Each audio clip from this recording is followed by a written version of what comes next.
Paz do Senhor, queridos. Como é que vocês estão? Tudo bem? Espero encontrá-los com saúde, né? Ao ver esse vídeo. Vamos ler hoje em Atos dos Apóstolos, capítulo 9, do versículo 1 ao 6. Diz assim: Saulo, respirando ainda ameaças e mortes contra os discípulos do Senhor, dirigiu-se ao sumo sacerdote e pediu-lhes cartas para as sinagogas de Damasco, a fim de que se encontrasse alguns daquela seita, quer homem, quer mulheres, os conduzisse presos a Jerusalém. Aproximando-se ele de Damasco, na sua viagem, subitamente o cercou um resplendor de luz do céu, e caindo por terra, ouviu uma voz que lhe dizia: Saulo, Saulo, por que me persegues? Ele disse: Quem és, Senhor? Respondeu o Senhor: Eu sou Jesus, a quem tu persegues. Agora levanta-te, entra na cidade, lá te será dito o que te convém fazer. Então, esses versículos, eles falam sobre a conversão de Paulo, né? Paulo, de perseguidor, passa-se agora um agente, né, do Evangelho de Jesus. Então, a conversão de Paulo, na página 97, né? Saulo é o nome hebraico daquele, né? E é mais conhecido pelo seu nome romano de Paulo. Atos 9, do 1 ao 19. Apresenta a nova direção no desenvolvimento da igreja primitiva, descrevendo a determinação por parte de Saulo de destruir a igreja, né, nascente. A igreja acabara de nascer, agora Saulo, ele quer destruir a igreja. Saulo, ele era extraordinariamente zeloso por tradições dos pais, ou nas tradições dos pais, né, que eram fariseus. Mesmo assim, não se importou em quebrar o sexto mandamento. Quando matou a Estevão, ele não se contentou e partiu para exterminar o cristianismo em outras cidades. Então, não se contentou em simplesmente matar a Estevão, o primeiro mártir, né? Um dos primeiros diáconos, e agora ele parte para cima, para outras cidades, para destruir o cristianismo que acabara de nascer ali também. Saulo, perseguidor, ele foi surpreendido no meio do caminho de Damasco por uma visão de Jesus ressuscitado. É impossível explicar a experiência de Saulo no caminho de Damasco em termos de um acontecimento natural. A experiência, ela envolve os sentidos de visão e audição. Saulo, ele foi atingido repentinamente por um jato de luz que fez cair no chão. Ele ouviu uma voz que lhe dizia: Saulo, por que me persegues? Então, Saulo, que fora o mais temido perseguidor do Evangelho, ele converteu-se em seu mais ardoroso defensor. Em toda a história do cristianismo, nenhuma conversão a Cristo trouxe resultados tão importantes e fecundos para o mundo inteiro como a conversão de Saulo. Então, o perseguidor Saulo, o homem que tinha sangue nas mãos, agora ele se converte, né, e passa a ser um dos nossos maiores defensores da história do cristianismo. Né? Passa a escrever, passa a lutar com todas as suas forças em prol do Evangelho de Jesus. Então, a igreja, ela começa a crescer entre os gentios com Paulo. Em todas as sociedades ou comunidades organizadas, há sempre duas classes de pessoas: os conservadores, olhando para o passado, e os progressistas, olhando para o futuro. Assim aconteceu naqueles dias: conservadores e progressistas. Né? Só que os conservadores eram o lado sombrio da história, né?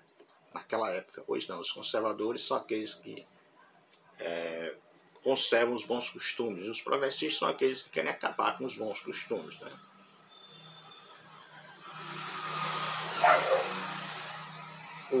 Os elementos ultrajudeus da igreja sustentavam que não podia haver salvação fora de Israel. Esse é um pensamento que eles tinham. Não, fora de Israel não pode haver salvação. Jesus veio somente para judeus, né? Eles desconheciam a graça maravilhosa de Jesus, né? Então, mesmo aceitando a Jesus, mesmo sendo batizados com o Espírito Santo, muitos membros da igreja, inclusive apóstolos, eles não acreditavam que o evangelho era também para os gentios, mas somente para Israel. Depois que Israel todo aceitasse, aí seria também para gentios. E por essa razão eles diziam, todos os discípulos gentios sobre a mesma base da fé em Cristo, né? Então, surgiu então uma controvérsia que ameaçou dividir a igreja, uma vez que o cristianismo surgiu no meio da religião judaica. Apresentava-se as seguintes indagações: haveria o cristianismo de reformar o judaísmo, ou seria mesmo somente para separar-se dele? Estavam os novos convertidos obrigados a guardar a lei cerimonial ou observá-la? Efetivamente, alguns judeus cristãos afirmavam dizendo: se não receberdes a circuncisão, não podereis vos salvar. Está escrito em Atos 15 e versículo 1. Finalmente realizou-se um concílio em Jerusalém, o primeiro concílio da igreja, em 48 depois de Cristo. Para resolver o problema das condições dos membros gentios, se estabeleceu regra para a igreja, né? No futuro. Conveio que nesse concílio estariam presentes não somente os apóstolos, mas também os anciãos e toda a igreja. Pedro, João, Tiago, porque esse Tiago era irmão do Senhor, né? Eles concordaram com Paulo e Barnabé e, de acordo com toda a Assembleia dos Anciãos, definiram que a fé é que salva tanto judeus como gentios e não a lei. Atos 15 e 11.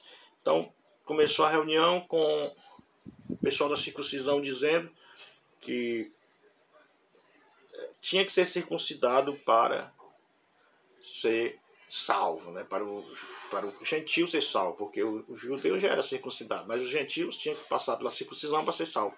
Mas ao terminar a reunião, tendo esses 3 homens principais aqui como líderes da igreja de Jerusalém, e Barnabé e Paulo representando os gentios, os 3 homens da igreja de Jerusalém era Pedro, João e Tiago, irmão do Senhor. E os homens representando os gentios era Paulo e Barnabé. Então, quando chegaram no final da reunião, depois de ouvir os argumentos, né, eles chegaram à decisão que os gentios seriam salvos através da fé em Jesus. E escreveram a igreja.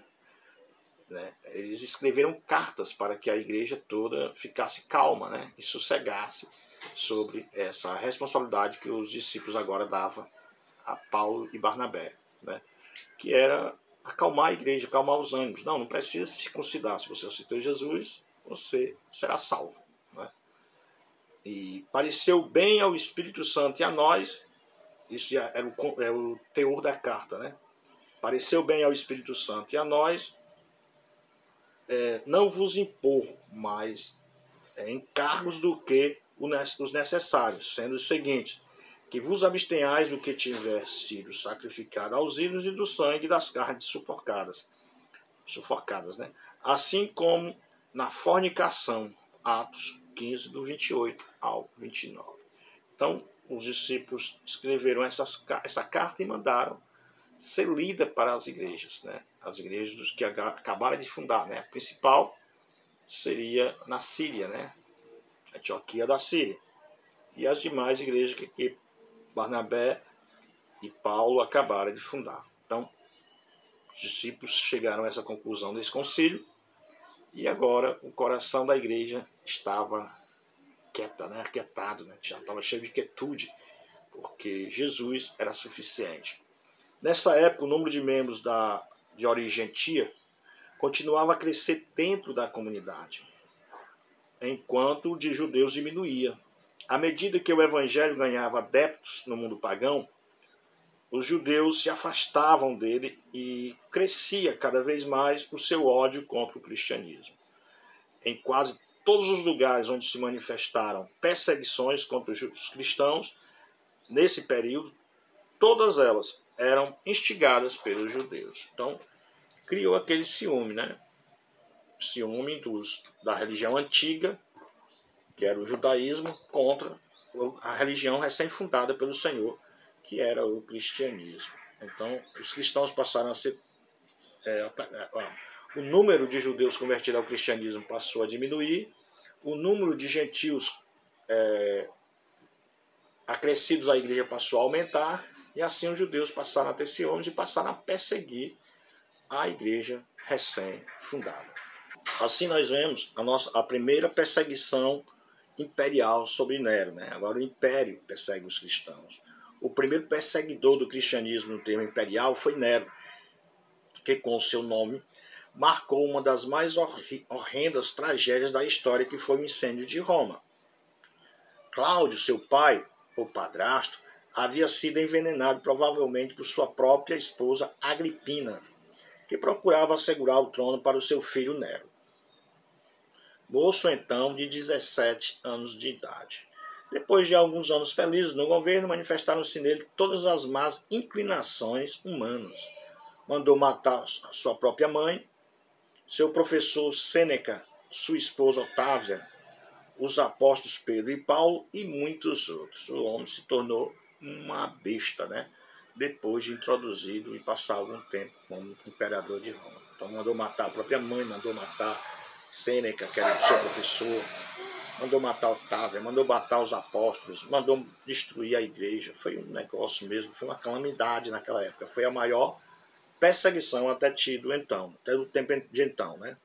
Mas no ano 64, uma grande parte da cidade de Roma foi destruída por um incêndio.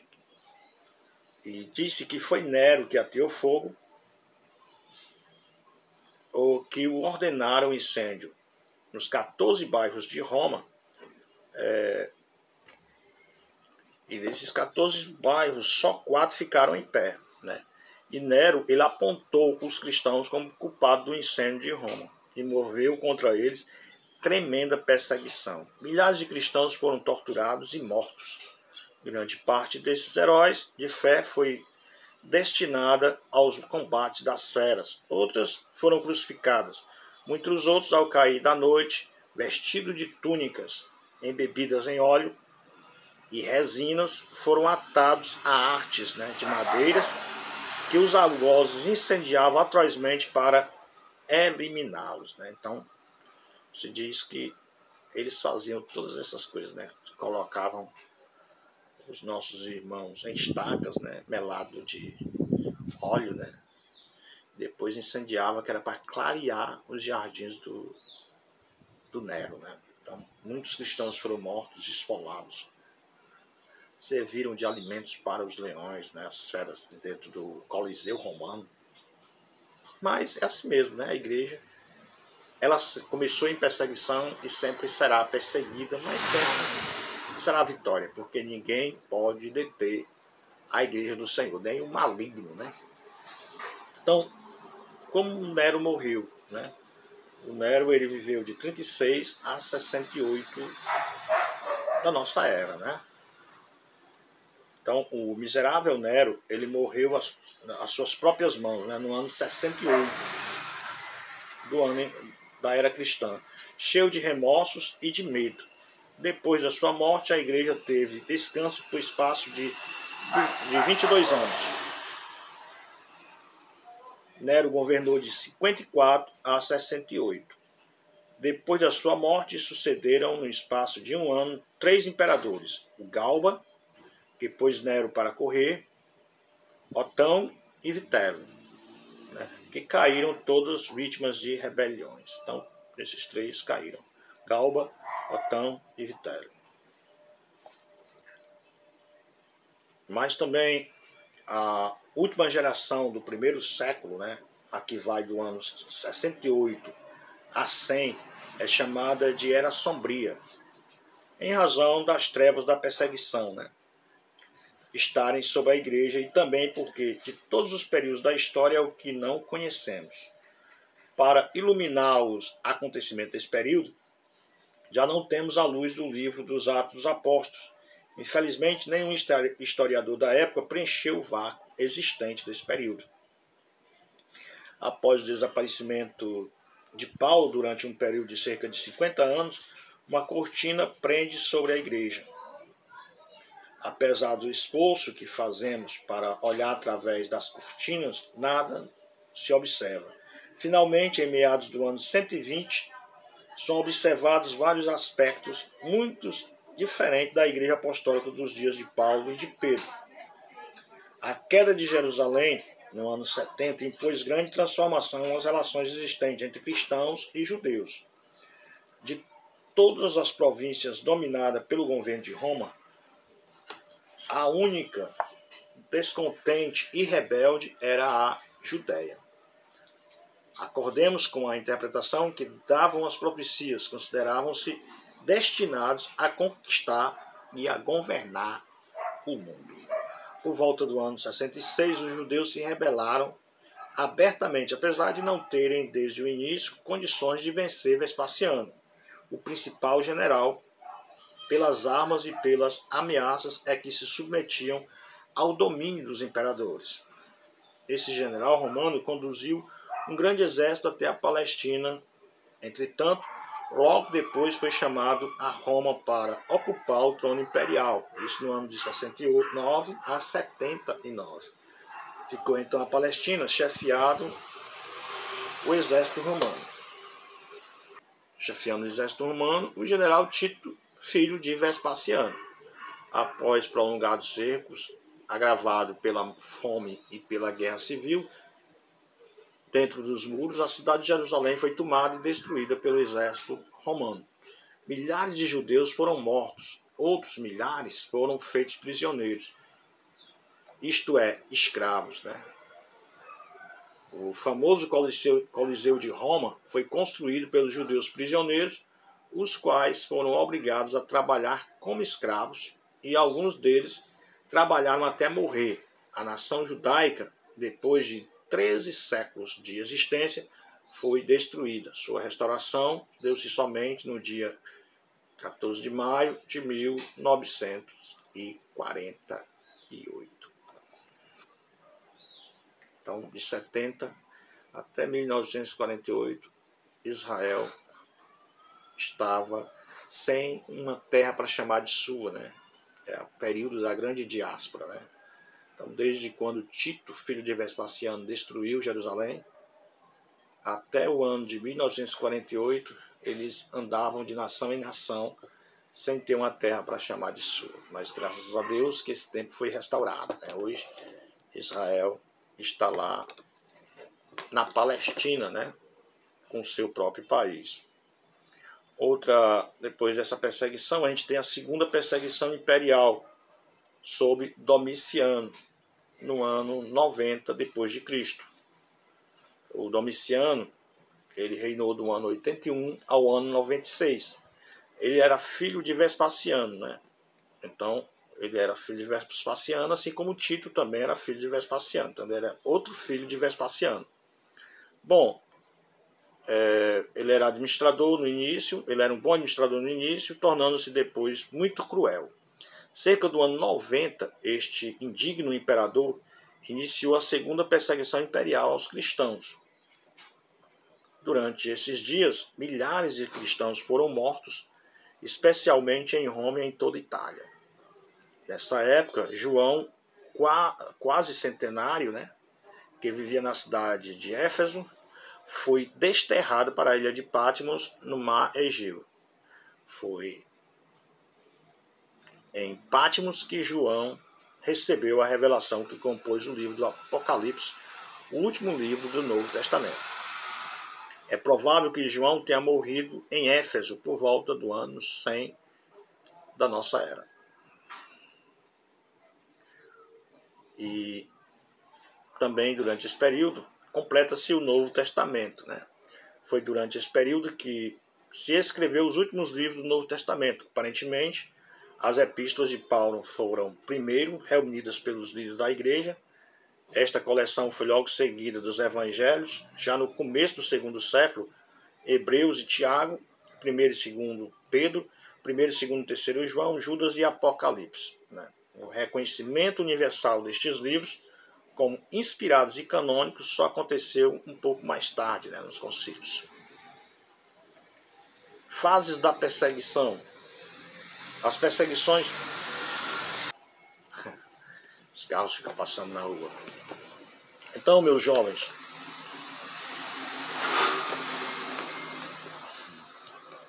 as perseguições do primeiro século efetuadas por Nero e por Domiciano foram, sem dúvida, explosões de delírio e ódio sem outro motivo, né? A não ser a ira de um tirano. Então, os cristãos não faziam nada para que eles fossem perseguidos, né? Mas eles eram perseguidos por causa da sua fé. Isso era o que motivou a perseguição desses cruéis agentes do Satanás, né? Então, essas perseguições eram de forma esporádica e não se prolongavam por muito tempo. Entretanto, desde o ano 250 a 313 depois de Cristo, a igreja se teve sujeita a uma série de sistemática e implacável de atentados governamentais em todo o império, a fim de esmagar a fé cristã, sempre crescente, né? Então, sempre os cristãos foram perseguidos pelos estados. De uma forma implacável, de uma forma animalesca, né? Os tiranos queriam destruir a igreja do Senhor, queriam destruir o cristianismo. Também teve um período de calma, né? Os 5 bons imperadores, 96 a 180, sob o governo de Nerva, Trajano, Adriano, Antonino Pio, Marco Aurélio, foram conhecidos como os 5 bons imperadores, né? Nenhum cristão podia ser preso sem culpa definida e comprovada. O espírito da época inclinava-se a ignorar a religião cristã, né? Contudo, quando se formulavam acusações e os cristãos se recusavam a retratar-se, os governantes eram obrigados, contra a própria vontade, a pôr em vigor a lei e ordenar a execução. Então aqui havia perseguição, mas a perseguição era depois do trânsito julgado, né? E não era mais, era esporadicamente, né? O cara era processado, ia para a cadeia e depois era morto. Não era mais como no tempo de Nero e Domiciano, que eles pegavam as multidões e jogavam as feras, né? Mas também não eram tão bonzinhos, né? Como a gente falou no princípio. O reinado de Nerva, ele foi do ano 96 a 98, né? Nero ele sucedeu a Domiciano e a igreja ficara isenta de perseguição durante seu curto reinado. Nerva era um homem de caráter brando e generoso e tratou bem os cristãos e com uma benignidade digna de louvor ele restabeleceu todos que tenham sido expatriados, né, pela perseguição de Domiciano. Porém, depois do reinado de 16 meses, ele foi atacado por febre da qual nunca se curou, né? Então, ele morreu. O reinado de Trajano ele foi de 98 até 117. Então, Trajano ele sucedeu a Nerva. Este deixou os cristãos tranquilos por algum tempo, mas sendo levado a suspender deles determinados que se renovasse a perseguição, determinando que se renovasse a perseguição e sendo possível que exterminasse a nova religião por meios decisivos e severos. Então começou bem, mas depois ele mandou o povo ser perseguido de novo pelo Estado, né?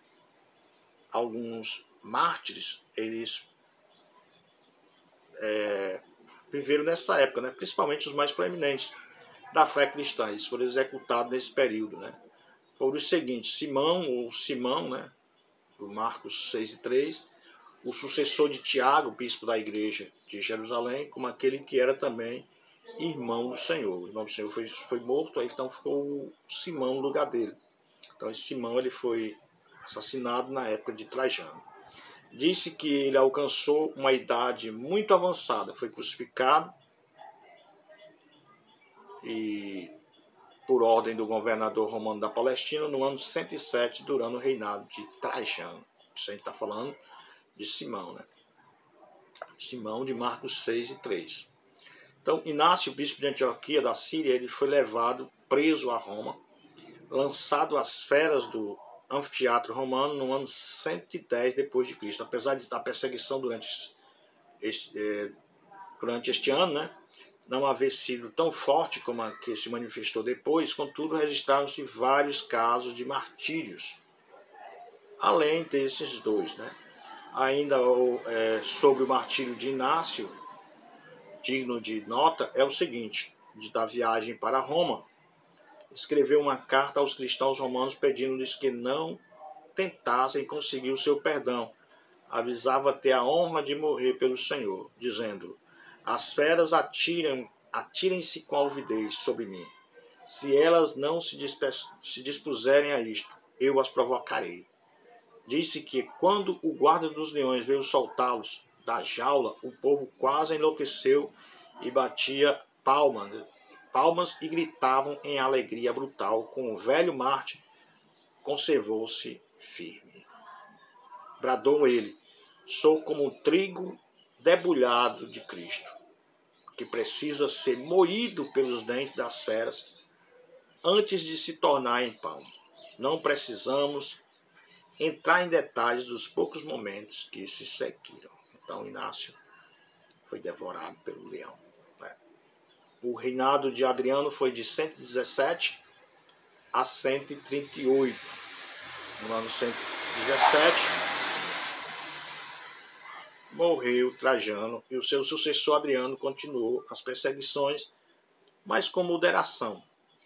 Mas, mesmo assim, Telésforo, pastor da igreja de Roma, e muitos outros sofreram martírio.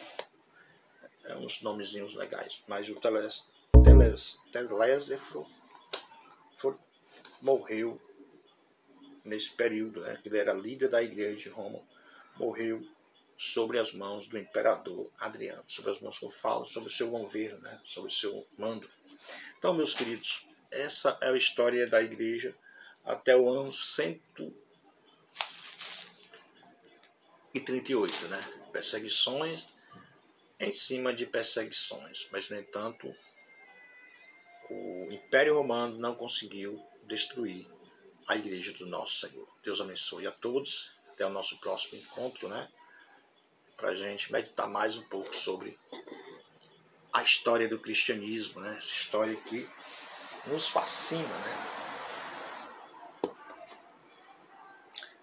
A continuação do Ato dos Apóstolos, né? A história da igreja é a continuação do Ato dos Apóstolos. Deus abençoe a todos. A paz do Senhor. Até o próximo vídeo.